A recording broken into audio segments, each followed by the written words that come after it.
Hare Krishna, my friends. Welcome to Bhaktiville, and welcome to our second reading of Srimad Bhagavatam in Bhaktiville. I'm so excited. So today we'll read the verses up on our board on the slideshow, and then we'll begin our reading of the introduction, which begins on PDF page 27 or page 5 of the book. So let me just move the slideshow so we're at the right place. There's the right place. But before I begin, let me offer my obeisances. Nama Om Vishnu Padaya Krishna Prashtaya Bhutale Srimati Bhaktivedanta Swaminiti Namane. I offer my respectful obeisances unto His Divine Grace, A.C. Bhaktivedanta Swami Prabhupada, who is very dear to Lord Krishna, having taken shelter at his lotus feet. And to all the Vaishnavas here and everywhere, past, present, and future, Panchakalpa Tarubhyashta Kripasindhu Bhevacha Patitanam Pavanebhyo Vaishnavebhyo Namo Namaha. I also offer my respectful obeisances unto the Vaishnava devotees of the Lord. They are just like desire trees and can fulfill the desires of everyone, and they are full of compassion for the fallen conditioned souls. So we'll begin by singing these verses up here on the board. I'm not quite sure about the English. We won't do the English for this first one, but for the next three, we'll do the English, the Sanskrit, and then the English. So, Om Namo Bhagavate Vasudevaya, and we'll sing it in unison. Om Namo Bhagavate Vasudevaya. Om Namo Bhagavate Vasudevaya. I'm not sure how it works if we have our mics on. What do you think? Should we have our...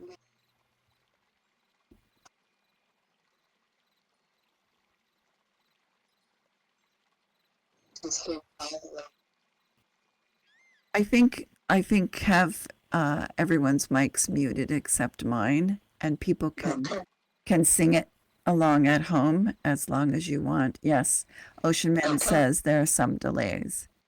Yeah, so let's do it that way. Although that means everybody has to listen to me sing it and not everybody else. All right, let me get to the next verse. And of course, it's not showing up on my screen. Oh, okay, here it is. Narayanam namaskritya naram chaiva narottamam devim sarasvatim vyasam tatto jayam udirayet. Before reciting the Srimad Bhagavatam, which is the very means of conquest, one should offer respectful obeisances unto the personality of Godhead Narayana, unto Narayana Rishi, the supermost human being, unto Mother Saraswati, the goddess of learning, and unto Srila Vyasadeva, the author. Now let's move that slide to the next one.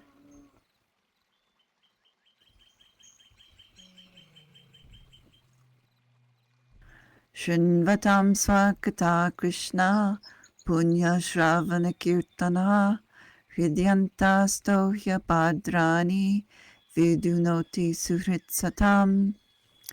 Shri Krishna, the personality of Godhead, who is the Paramatma, supersoul in everyone's heart, and the benefactor of the truthful devotee, cleanses desire for material enjoyment from the heart of the devotee, who has developed the urge to hear his messages, which are in themselves virtuous when properly heard and chanted.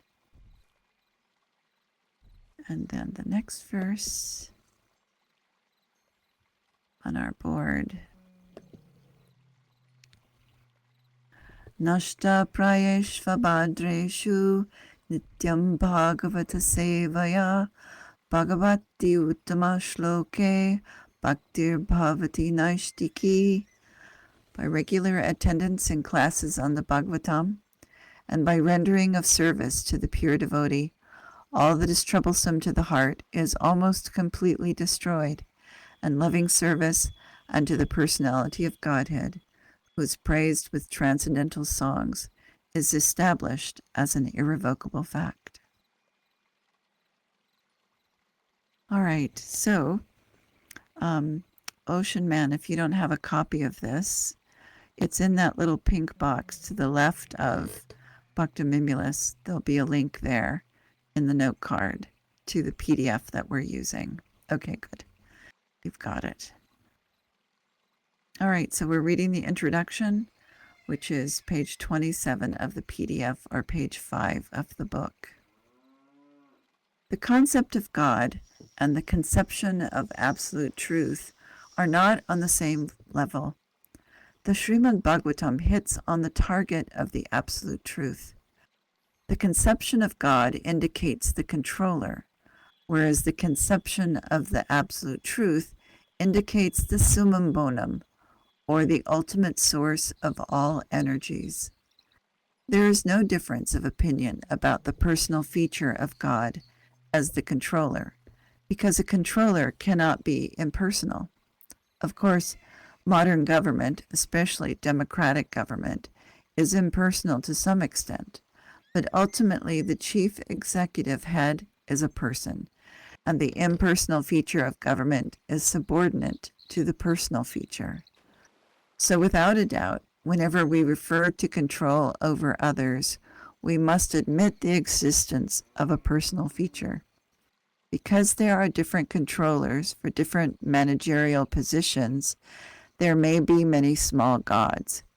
According to the Bhagavad Gita, any controller who has some specific extraordinary power is called Vibhuti Mat Sattva, or controller empowered by the Lord. There are many Vibhuti Mat Sattvas, controllers or gods with various specific powers, but the absolute truth is one without a second. The Srimad Bhagavatam designates the absolute truth or the summum bonum as the Param Satyam, or the highest truth. The author of Srimad Bhagavatam, Srila Vyasadeva, first offers his respectful obeisances unto the Param Satyam, the absolute truth, and because the Param Satyam is the ultimate source of all energies, the Param Satyam is the Supreme Person. The gods or the controllers are undoubtedly persons, but the Param Satyam, from whom the gods derive powers of control, is the Supreme Person. The Sanskrit word Ishvara, controller, conveys the import of God, but the Supreme Person is called the Parameshvara, or the Supreme Ishvara. The Supreme Person, or Parameshvara, is the Supreme Conscious Personality, and because he does not derive any power from any other source, he is supremely independent. In the Vedic literatures, Brahma is described as the supreme god, or the head of all other gods, like Indra, Chandra, Varuna, etc. But the Srimad Bhagavatam confirms that even Brahma is not independent as far as his power and knowledge are concerned. He received knowledge in the form of the Vedas from the Supreme Person who resides within the heart of every living being. That Supreme Personality knows everything directly and indirectly. Individual infinitesimal persons, or parts and parcels of the Supreme Personality, may know directly and indirectly everything about their bodies or external features, but the Supreme Personality knows everything about both his external and internal features. The word Janmadyasya suggests that the source of all productions, maintenance, or destruction is the same Supreme Conscious Person. That's the very first verse, which translates to, "You are the beginning of all things," Janmadyasya.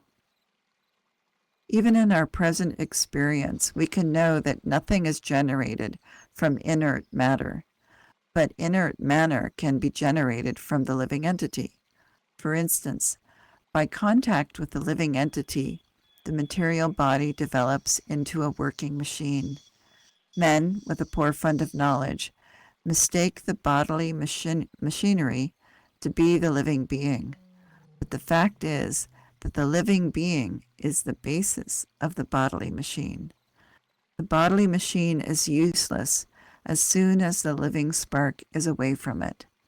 Similarly, the original source of all material energy is the Supreme Person. This fact is expressed in all the Vedic literatures, and all the exponents of spiritual science have accepted this truth. The living force is called Brahman, and one of the greatest acharyas, teachers, namely Sripad Shankaracharya, has preached that Brahman is substance, whereas the cosmic world is category. So I just want to take a little aside trip here. I had no idea what he meant, that Brahman is substance, whereas the cosmic world is category. So I looked it up online, and this idea of substance and category is originally from the Upanishads, but was carried on in the West through Plato, Aristotle, and then, of course, in India and through Sripad Shankaracharya. But so substance is Brahman, which underlies all living beings and is all living entities. So that's the substance, and category means everything else. So substance and category. And it's a philosophical idea, substance and category. You can look it up. All right, back to the text, sorry. The original source of all energies is the living force, and he is logically accepted as the Supreme Person. He is therefore conscious of everything past, present, and future, and also of each and every corner of his manifestations, both material and spiritual. An imperfect living being does not even know what is happening within his own personal body. He eats his food, but does not know how this food is transformed into energy or how it sustains his body. When a living being is perfect, he is aware of everything that happens. And since the Supreme Person is all perfect, it is quite natural that he knows everything in all detail. Consequently, the perfect personality is addressed in the Srimad Bhagavatam as Vasudev, or one who lives everywhere in full consciousness and in full possession of his complete energy. All of this is clearly explained in the Srimad Bhagavatam. The reader has ample opportunity to study this critically. Oh, Hare Krishna, Kandita. I'm glad you made it. We're on page 28 of the PDF, or page 6 of the book. In the modern age, Lord Sri Chaitanya Mahaprabhu preached the Srimad Bhagavatam by practical demonstration. It is easier to penetrate into the topics of the Srimad Bhagavatam through the medium of Sri Chaitanya's causeless mercy. Therefore, a short sketch of his life and precepts is inserted herein to help the reader understand the real merit of Srimad Bhagavatam. It is imperative that one learn the Srimad Bhagavatam from the person Bhagavatam. The person Bhagavatam is one whose very life is Srimad Bhagavatam in practice. Since Sri Chaitanya Mahaprabhu is the absolute personality of Godhead, he is both Bhagavan and Bhagavatam, in person and in sound. Therefore, his process of approaching the Srimad Bhagavatam is practical for all the people of the world. It was his wish that the Srimad Bhagavatam be preached in every nook and corner of the world by those who happen to take their birth in India. The Srimad Bhagavatam is the science of Krishna, the absolute personality of Godhead, of whom we have preliminary information from the text of the Bhagavad Gita. Sri Chaitanya Mahaprabhu has said that anyone, regardless of what he is, who is well versed in the science of Krishna, Srimad Bhagavatam and Bhagavad Gita, can become an authorized preacher or preceptor in the science of Krishna. There is a need for the science of Krishna in human society, for the good of all suffering humanity of the world, and we simply request the leaders of all nations to pick up the science of Krishna for their own good, for the good of society, and for the good of all the world's people. Any questions up to this point? Comments?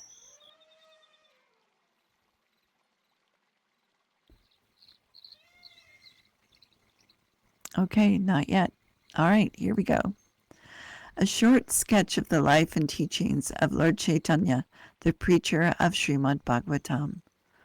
Lord Sri Chaitanya Mahaprabhu, the great apostle of love of God and the father of the congregational chanting of the holy name of the Lord, advented himself at Sridham Mayapur, a quarter in the city of Navadvip in Bengal, on the Phalguni Purnima evening in the year 1407, Shakabda, corresponding to February 1486 by the Christian calendar.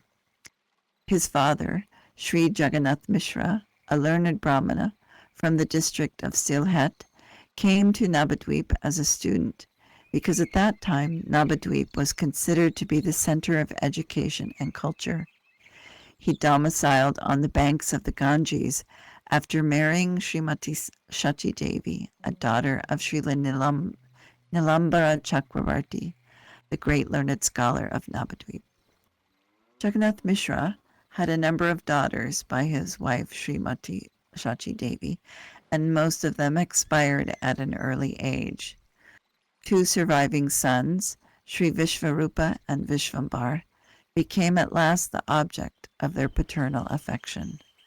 The 10th and youngest son, who was named Vishvambar, later became known as Nimai Pandit, and then, after accepting the renounced order of life, Lord Sri Chaitanya Mahaprabhu.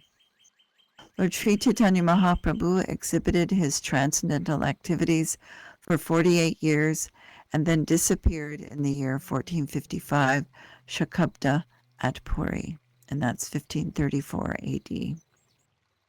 For his first 24 years, he remained at Navadvip as a student and householder.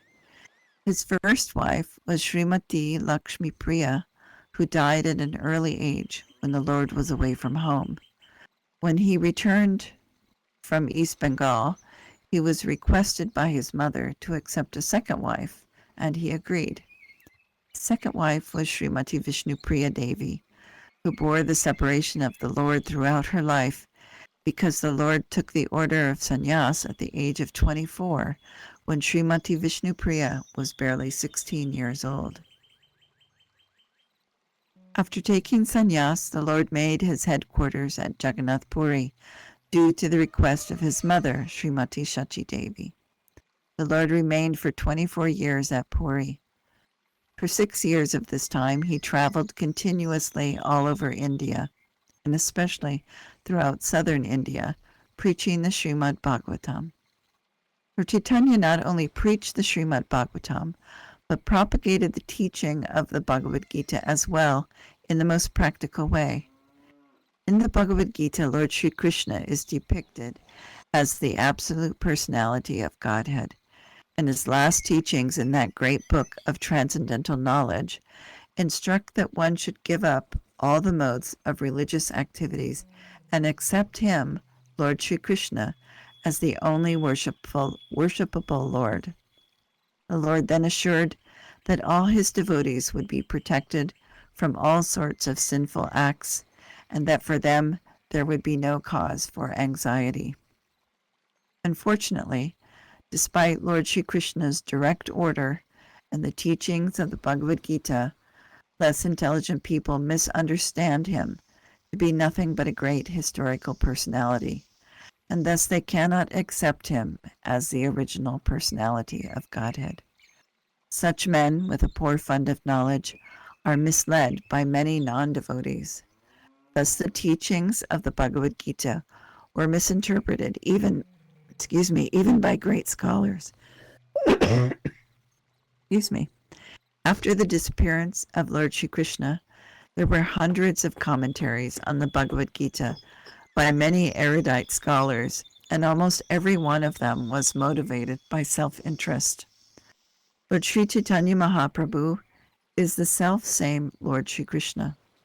This time, however, he appeared as a great devotee of the Lord in order to preach to the people in general, as well as to religionists and philosophers, about the transcendental position of Sri Krishna, the primeval Lord and the cause of all causes.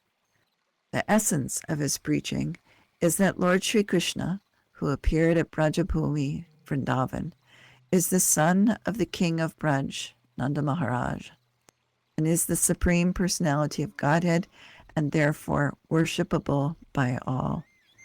Vrindavan Dham is non-different from the Lord because the name, fame, form, and place where the Lord manifests himself are all identical with the Lord as absolute knowledge. Therefore, Vrindavan Dham is as worshipable as the Lord. The highest form of transcendental worship of the Lord was exhibited by the damsels of Brajabhumi in the form of pure affection for the Lord.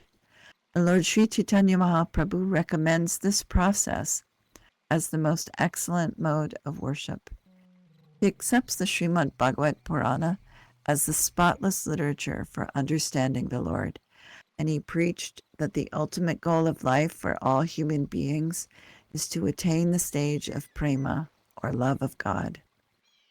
Many devotees of Lord Chaitanya, like Srila Vrindavan Das Thakur, Sri Lochana Das Thakur, Srila Krishna Das Kaviraj Goswami, Sri Kavikarnapura, Sri Prabodhananda Saraswati, Sri Rupa Goswami, Sri Sanatana Goswami, Sri Raghunath Bhatta Goswami, Sri Jiva Goswami, Sri Gopal Bhatta Goswami, Sri Raghunath Das Goswami, and in this latter age, within 200 years, Sri Vishwanath Chakravarti, Sri Baladeva Vidyabhushana, Sri Shamananda Goswami, Sri Narottam Das Thakur, Sri Bhaktivinoda Thakur, and at last, Sri Bhaktisiddhanta Saraswati Thakur, our spiritual master, and many other great and renowned scholars and devotees of the Lord have prepared voluminous books and literatures on the life and precepts of the Lord.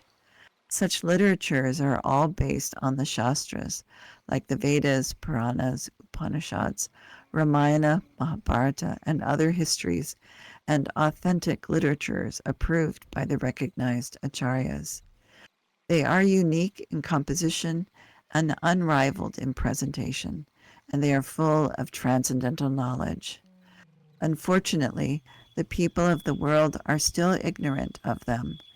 But when these literatures, which are mostly in Sanskrit and Bengali, come to light the world, and when they are presented before thinking people, then India's glory and the message of love will overflood this morbid world, which is vainly searching after peace and prosperity by various illusory methods not approved by the acharyas in the chain of disciplic succession. The readers of this small description of the life and precepts of Lord Chaitanya will profit much to go through the books of Srila Vrindavan Das Thakur, the Sri Chaitanya Bhagavat, and Srila Krishna Das Kaviraj Goswami, the Sri Chaitanya Charitamrita. The early life of the Lord is most fascinatingly expressed by the author of Chaitanya Bhagavat, and as far as the teachings are concerned, they are more vividly explained in the Chaitanya Charitamrita. Now they are available to the English-speaking public in our teachings of Lord Chaitanya.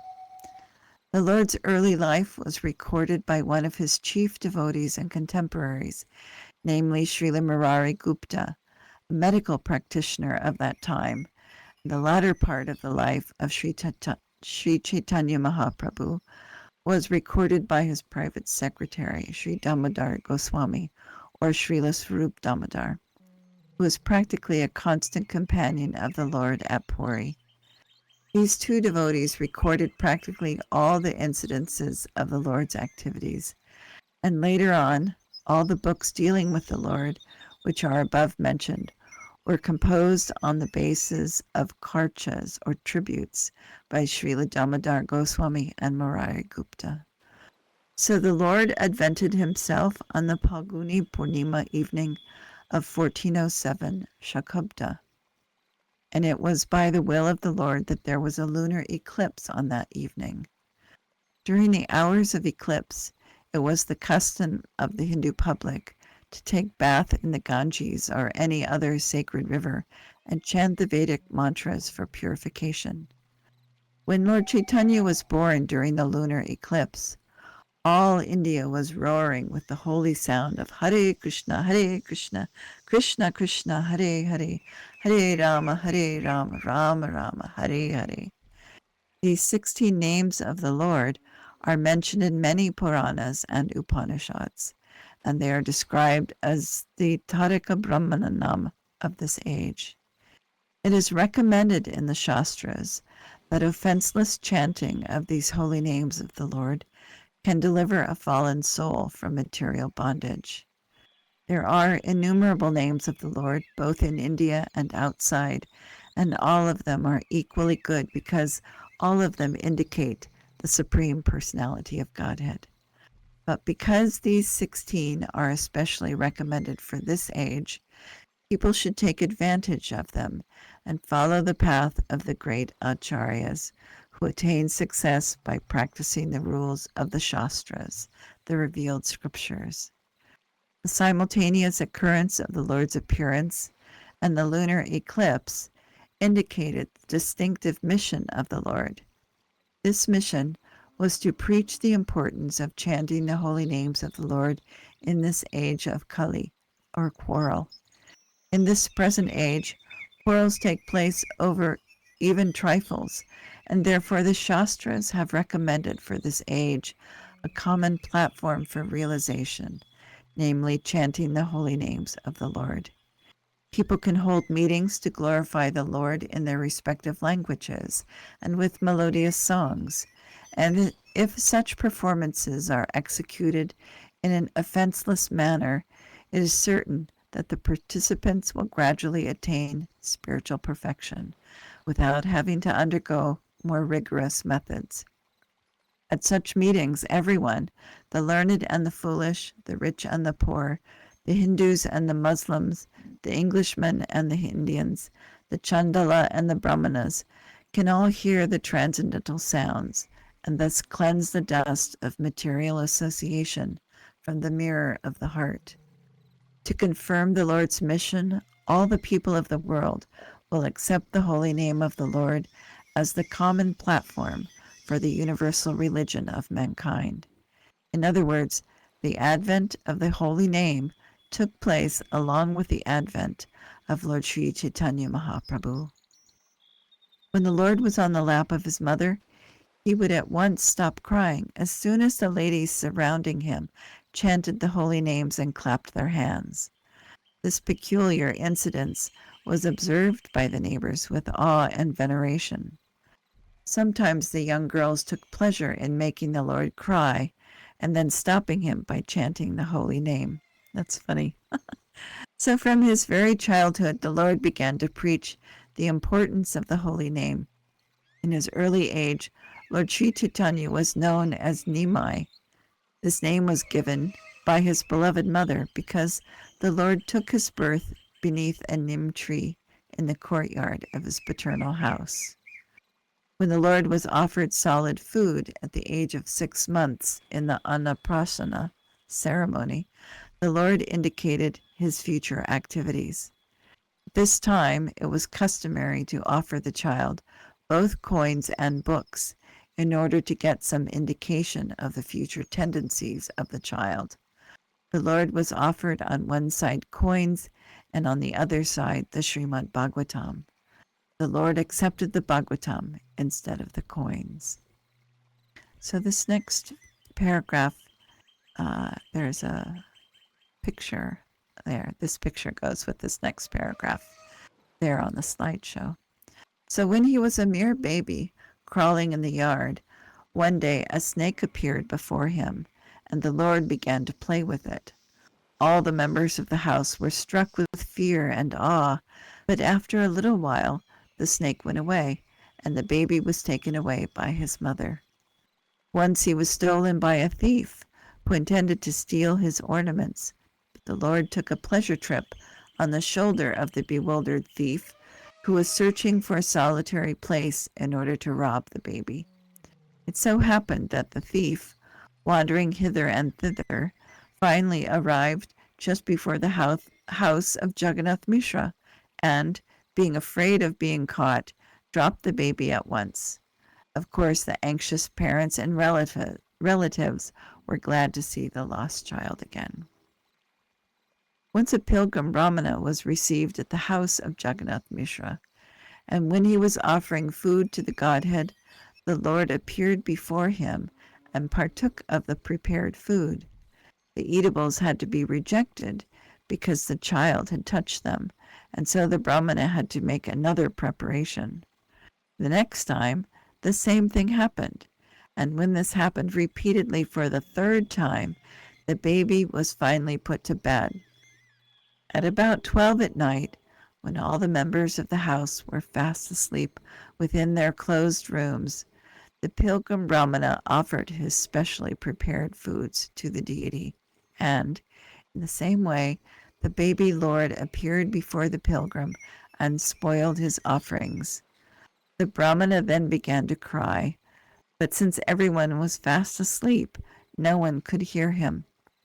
At that time, the baby Lord appeared before the fortunate Brahmana and disclosed his identity as Krishna himself.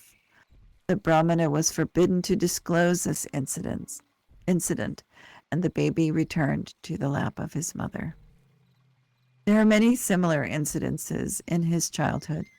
As a naughty boy, he sometimes used to tease the orthodox Brahmanas who used to bathe in the Ganges. When the Brahmanas complained to his father that he was splashing them with water instead of attending school, the Lord suddenly appeared before his father, as though just coming from school with all his school clothes and books. At the bathing ghat, he also used to play jokes on the neighboring girls who were engaged in worshiping Shiva in hopes of getting good husbands. This is a common practice amongst unmarried girls in Hindu families. And while they were engaged in such worship, the Lord naughtily appeared before them and said, "My dear sisters, please give me all the offerings you have just brought for Lord Shiva. Lord Shiva is my devotee, and Parvati is my maidservant. If you worship me, then Lord Shiva and all the other demigods will be more satisfied." Some of them refused to obey the naughty Lord, and he would curse them that due to their refusal they would be married to old men who had 7 children by their previous wives. Out of fear and sometimes out of love, the girls would also offer him various goods, and then the Lord would bless them and assure them that they would have very good young husbands and they would be mothers of dozens of children. The blessings would enliven the girls, but they often used to complain of these incidences to their mothers, and to his mother too, by the way. So in this way, the Lord passed his early childhood. When he was just 16 years old, he started his own Chatushpati, a village school conducted by a learned Brahmin. In this school, he would simply explain Krishna, even in readings of grammar. Srila Jiva Goswami, in order to please the Lord, later composed a grammar in Sanskrit, in which all the rules of grammar were explained with examples that use the holy name of the Lord. This grammar is still current. It is known as Harinamamrita Vyakarana and is prescribed in the syllabus of schools in Bengal. Kandita is laughing, and she says, Lord Nimai was such fun. Yes, he was quite a rascal. So during this time, a great Kashmir scholar named Keshava Kashmiri came to Navadvip to hold discussions on the Shastras. The Kashmiri Pandit was a champion scholar, and he had traveled to all places of learning in India. Finally, he came to Navadvip to contest the learned pundits there. The Pandits of Navadvip decided to match Nimai Pandit, Lord Chaitanya, with the Kashmir Pandit, thinking that if Nimai Pandit were defeated, they would have another chance to debate with the scholar, for Nimai Pandit was only a boy. And if the Kashmir Pandit was defeated, then they would even be more glorified, because people would proclaim that a mere boy of Navadvip defeated a champion scholar who was famous throughout India. It so happened that Nimai Pandit met Keshava Kashmiri while strolling on the banks of the Ganges. The Lord requested him to compose a Sanskrit verse in praise of the Ganges, and the Pandit, within a short time, composed 100 shlokas, reciting the verses like a storm and showing the strength of his vast learning.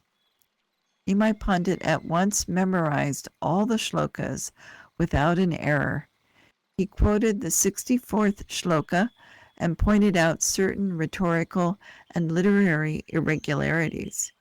He particularly questioned the Pandit's use of the words Bhavani Bhartuhu.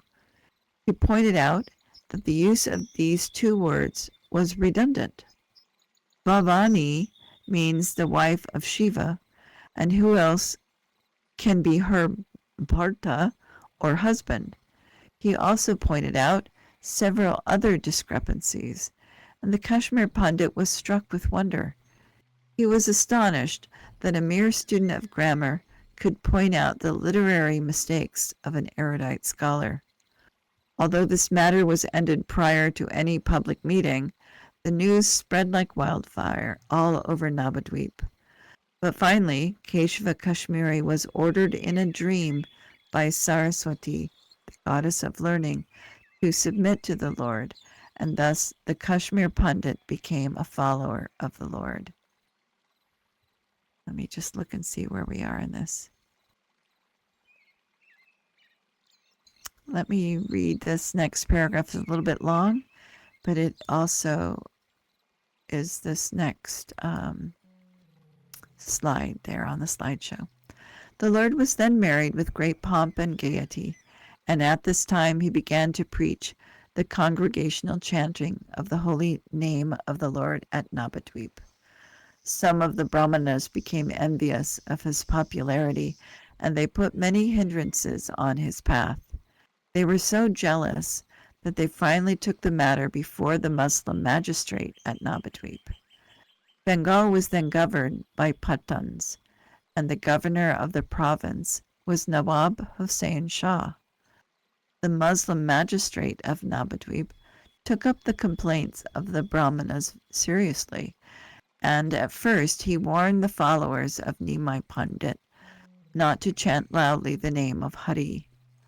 But Lord Chaitanya asked his followers to disobey the orders of the Qazi, and they went on with their Sankirtan the chanting party as usual. The magistrate then sent constables who interrupted a Sankirtan and broke some of the mridangas, the drums. When Nimai Pandit heard of this incident, he organized a party for civil disobedience. He was the pioneer of civil disobedience movement in India for the right cause. He organized a procession of 100,000 men with thousands of mridangas and kartals, the hand cymbals, and this procession passed over the roads of Navadvip in defiance of the Qazi who issued the order. Finally, the procession reached the house of the Qazi, who went upstairs out of fear of the masses.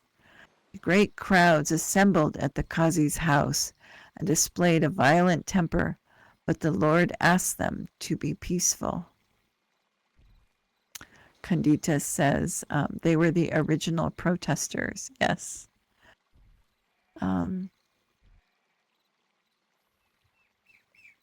this time, the Qazi came down and tried to pacify the Lord by addressing him as his nephew.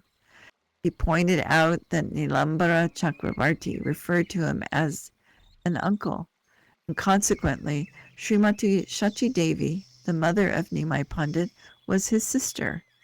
He asked the Lord whether his sister's son could be angry at his maternal uncle, and the Lord replied that since the Kazi was his maternal uncle, he should receive his nephew well at his home.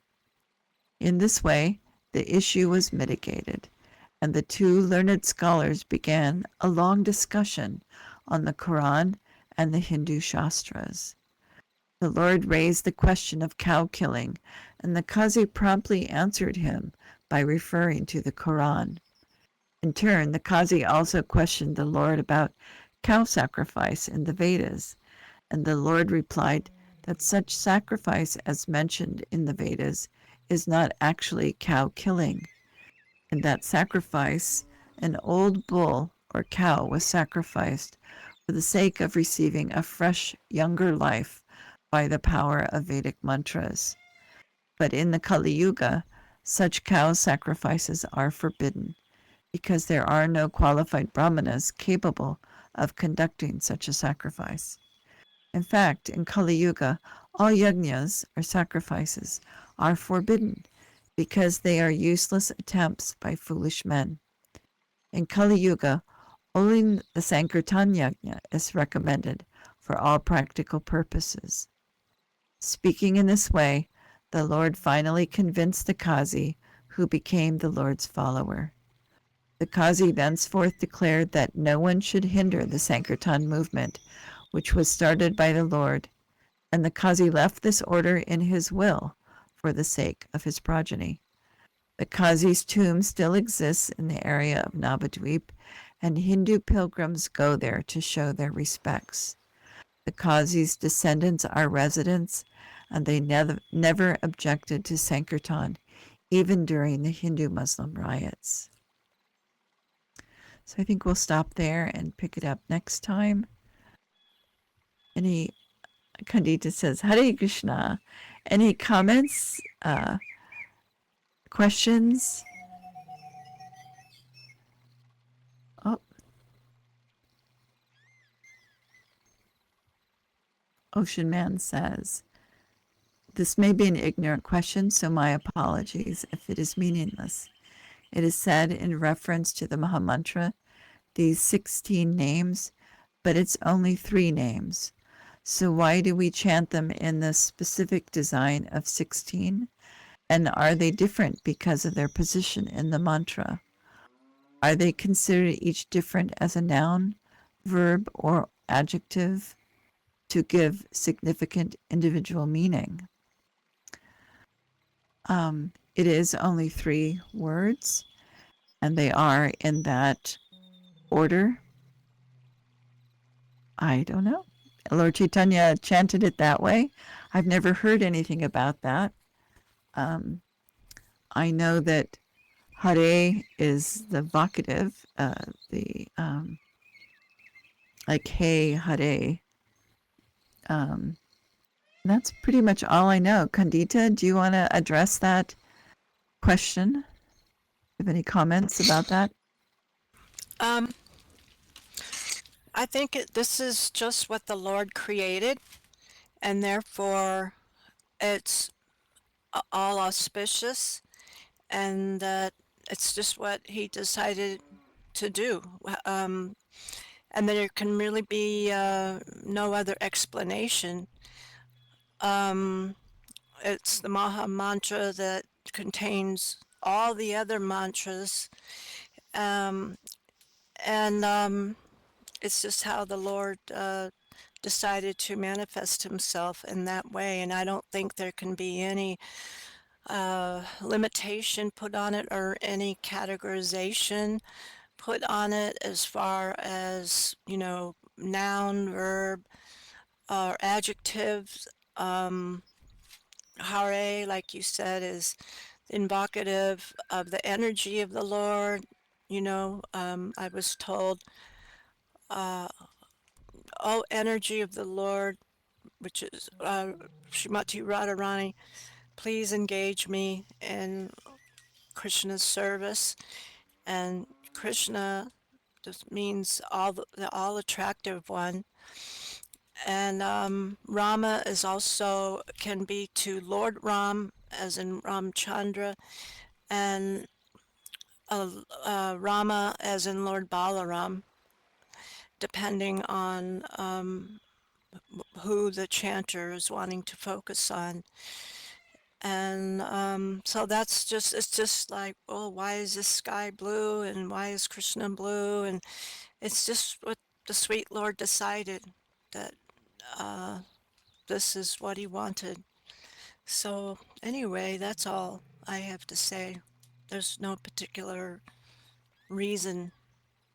It's just that that's what he wanted, and and it can bring us, it's all we need, and it doesn't have to be chanted in a certain way. Um, like breathing techniques and just various rituals used with it and anything like that. It can be chanted anywhere and everywhere. And it's the way we can actually directly associate with the Lord, with Lord Krishna, and become realized, develop our real loving devotional relationship with Him. So we know, we even said that it's the only way, the only way, the only way in this age of Kali Yuga, to get completely purified and go back home, back to Godhead. Great, thank you. Thank So you. Rama also is can mean the enjoyer, so enjoyer of Radha. But the thing about Hare Krishna and Rama, and I'm sure you all know this, but the name and the named, so Krishna and the name, are the same.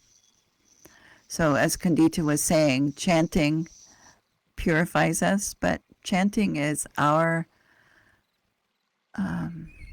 opportunity to associate with Krishna personally because his name is him. So we are there in his presence and we can develop our relationship by chanting, by being in that association with Krishna. And I'm sure that's way more than you wanted in answer asking that question, but but there it is. I'm just going to go through chat as it is. I think you may have said more, but let me answer Bhakti's question. The only thing I noticed, we talked the mirror of the heart. Yeah, Prabhupada said mirror of the heart in this introduction. Mirror of the heart, and it's that whole idea of cleansing the heart, cleansing the mirror, so you can see who you really are. So that's that whole imagery. That chanting is that cleansing of the mirror. Yes, we have a spiritual identity, an eternal spiritual identity and spiritual body, that has nothing to do with our current material body. And when we become self realized, that's when that is revealed to us according to our desire. Well, it's according to our bhav, how we Yeah. develop that. So Yes. Ocean Man says, I never thought of it until this reading. Well, in the context of the reading about the erudite scholar and the grammar, it just made me wonder why it's formed in that way specifically, because it says 16 names. Yes, Ocean Man continues. Yes, that was maybe my question, because each name has many meanings, and that maybe in that grammatical form of 16, that it had a way of expression that I didn't fully understand. Oops, my mouse didn't work. Candita says, yes, it's a loaded question. Well, I'm finding a lot of really wonderful things online in Rays of the Harmonist, which includes a lot of writings of Srila Prabhupada when he was younger, but also Bhaktisiddhanta Saraswati about chanting. And for me, it just is opening up this whole idea of chanting. I mean, I've been chanting all this time, right? Yes, your mind is swimming over it. Yes, it does. And it just, there's so much more that we don't know about chanting, and the only way we can do that is to just keep chanting. But here in this preface, Srila Prabhupada says that there's the Bhagavatam the book and Bhagavatam the person, and that we need to associate with both Bhagavatam the book and Bhagavatam the person. And so in addition to our chanting, we also need to be reading. Ocean Man says that maybe I don't comprehend the structure of the significance of each name. It appeared the reading was telling me to think of it this way. Well, I think that's an important thing to follow, because Chaitya Guru is there in our heart, and Paramatma is always guiding us. The thing is, though, that you need to have enough knowledge to know when it's Paramatma or it's your mind. So those are important things to kind of think about when you have ideas about things. The only way you can discern whether it's one or the other is to meditate on it, and read. And for myself, I know that when I have questions like that, oftentimes they come up in the reading. The answer comes up in the reading. So, believe that Krishna is there guiding you, and he will guide you to those answers. We may not have the answers here in this little sangha, but the answers are out there, and Krishna will take you to those answers. So just hearing, chanting, remembering, those are the things. Kandita says, yes, Krishna does do that. So yeah, I had a question the other day about something, and I read it, and I thought, oh, some devotee said it, and I thought, oh, I've never heard that. That doesn't make sense at all. And then today, I read it. It was like, oh my God, there it is right there in Bhakti Rasamrita Sindhu. So Ocean Man says, I try only to read after I've chanted or done Gayatri, so I don't get confused with my own thoughts. That's a good idea too. Absolutely. Yeah, it can be tricky. It can be tricky. I mean, I have a way that I do it. I'll share it with you because I've shared it with other people publicly before. But so if I have a question about something and an answer comes to me, I sit with it for a long time. A long time. It used to be when I was younger, weeks. I'd sit with it for weeks. And sit with it, I mean by actually sitting and meditating on it, or, it would come up during the day and I would think, oh, what do you think, Krishna? Is this it? And then I would get a response. I truly believe that he responded and told me yay or nay, whether that was correct or not. So, you and Krishna are like buds. You're buddies. You just don't know it. So this whole thing that we're doing is clearing that mirror, clearing that ground, clearing everything out of the way so that you know that relationship with Krishna. You have that. You just don't know it. You need to develop it. So Sambandha is the first step, developing that relationship with Krishna. So hearing, chanting, remembering. So Ocean Man says the note card actually mentioned some things I was discussing with a friend recently. So I find that Krishna gives me information at the right times when I'm ready for it. There you go. There you go. So yeah, it happens. It happens constantly. When you jump in feet first into this ocean of bhakti, that's what happens. Krishna's right there. He's right there. He'll answer your questions. He'll guide you. He'll provide for you. The more you depend on him, the more it happens. So there it is. Bhakti yoga in a nutshell. There it is. Kanditas. Yes. All right, my friends. So next week we'll finish reading about Lord Chaitanya in this introduction, and then we'll go right in, jump right in. All right. Thank you very much. It's so wonderful to see you all. All glories to Srila Prabhupada. Hare Krishna.